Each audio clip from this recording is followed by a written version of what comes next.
She continues yelling at me, and then she starts talking about my shoes. Now, the shoes that I had on, they were Coach shoes.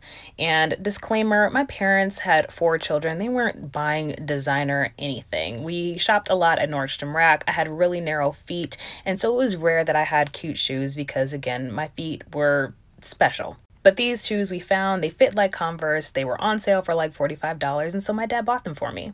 She's hollering about my shoes. Oh, you think you're something because you have Coach shoes. You think you're something. You think you're something because your hair swings in your ponytail. You think you're something. And I am just frozen because one, she's yelling at me.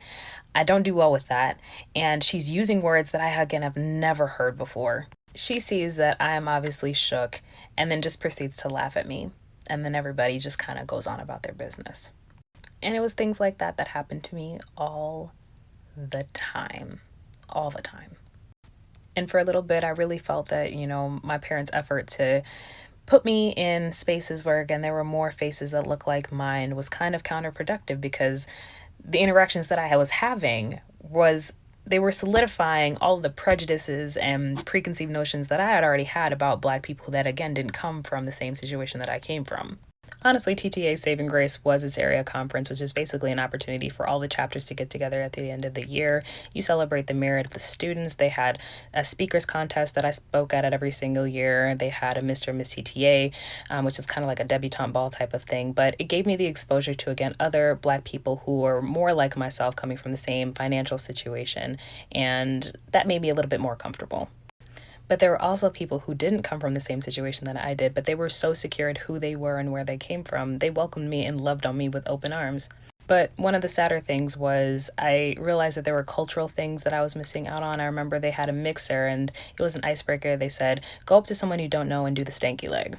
Now, I'm embarrassed to say, but I had absolutely no idea what that was. And that wasn't my fault. It was because my parents are very Christian people who don't like music with foul language and censored literally everything that we watched and listened to.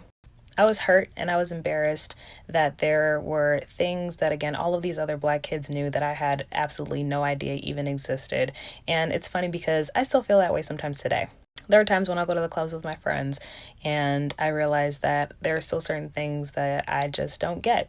There'll be music where everybody knows the lyrics except for me, and I'm just thinking to myself, what am I missing? How did I miss this? But the beautiful thing about me getting older and coming into my own and realizing what Blackness means to me is that it's not monolithic, that your Blackness has nothing to do with, things that seem to be commonplace within Black culture. Your Blackness is just defined by you being Black and existing.